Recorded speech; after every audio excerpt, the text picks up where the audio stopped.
hier, dans ce premier point, on a vu que oui, il faut la foi pour pouvoir être un croyant qui croit vraiment. Mais j'aimerais voir avec vous un deuxième point dans cette session qui s'intitule « C'est par la foi que on reçoit la promesse et qu'on rentre dans notre destinée, aussi simplement. » Et le deuxième point que j'aimerais voir avec vous dans cette session-ci, c'est le point suivant, c'est croire à la vérité.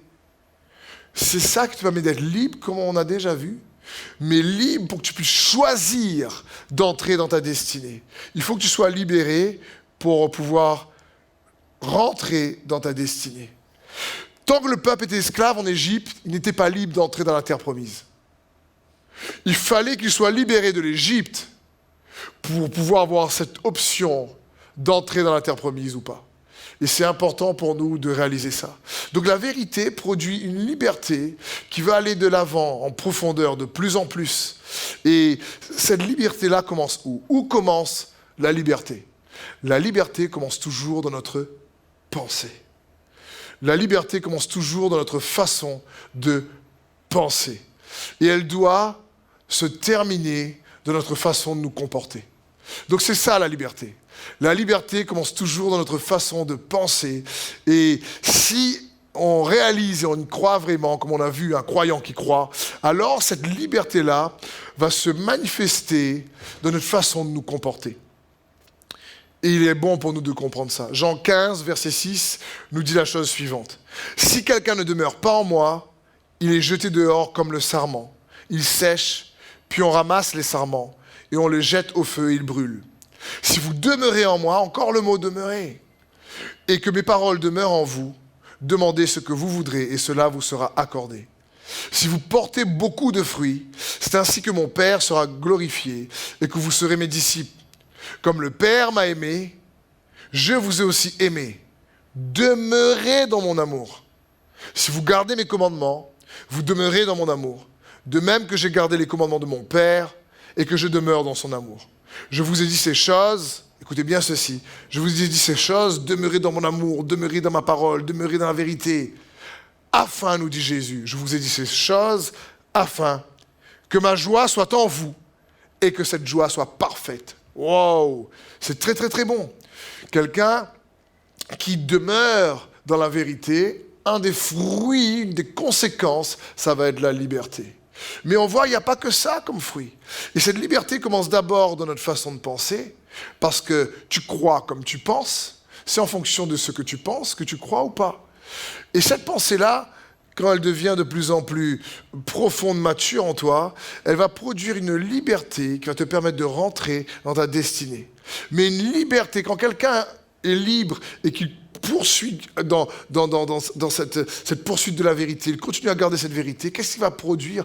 Cette liberté, dans cette poursuite de sa destinée, dans le désir de toujours demeurer dans la vérité, va produire une joie en lui. Et ça, c'est bon. Parce que ce que Dieu veut, c'est que nous puissions ensemble marcher ou courir sur la route de notre destinée, mais avec joie, malgré l'adversité.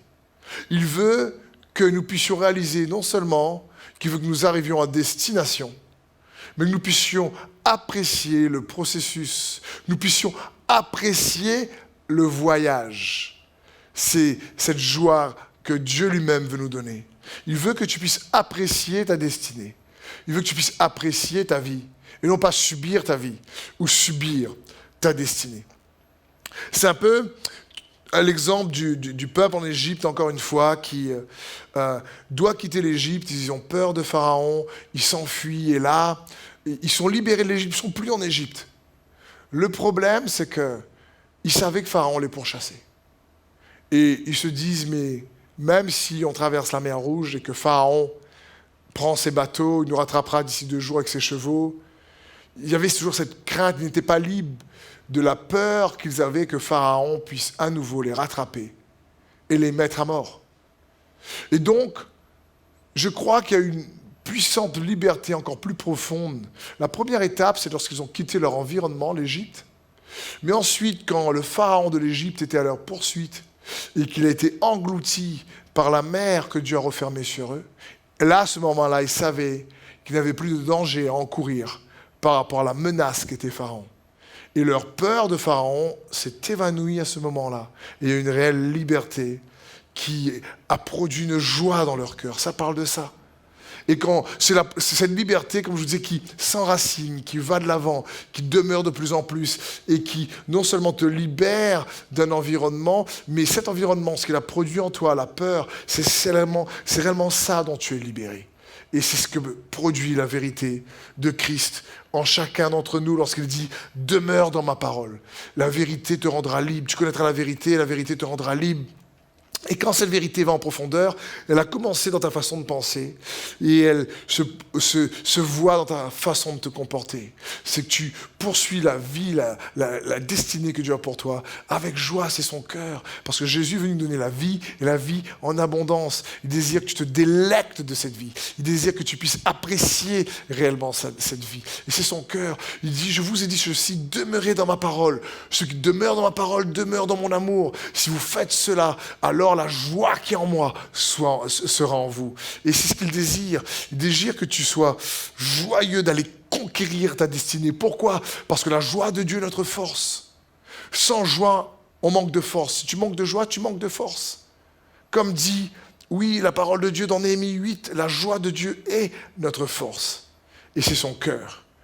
Jérémie 15, verset 16, je terminerai sur ce verset pour cette session, nous dit, « J'ai recueilli tes paroles, je les ai dévorées. Tes paroles ont fait la joie et l'allégresse de mon cœur, car ton nom est invoqué sur moi. L'Éternel Dieu des armées, tes paroles se sont présentées à moi et je les ai dévorées.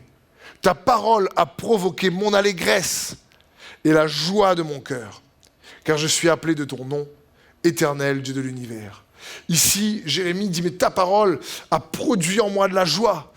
Quand j'ai dévoré ta parole, je l'ai mangée, je l'ai méditée. Et quand j'ai fait ça, ça produit de l'allégresse en moi.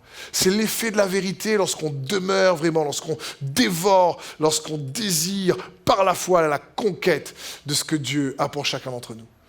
Donc, je vais juste dans ce point vous encourager tout simplement à garder la foi en sa parole pour pouvoir hériter de sa promesse en étant un croyant qui croit et en réalisant ce deuxième point qu'on a vu ensemble, que ce que Dieu veut, c'est que tu puisses demeurer dans cette vérité pour produire de la joie. Elle va produire de la joie en toi. Donc sois béni, je prie que sa parole te fortifie, t'édifie et te fasse grandir dans son amour. Amen.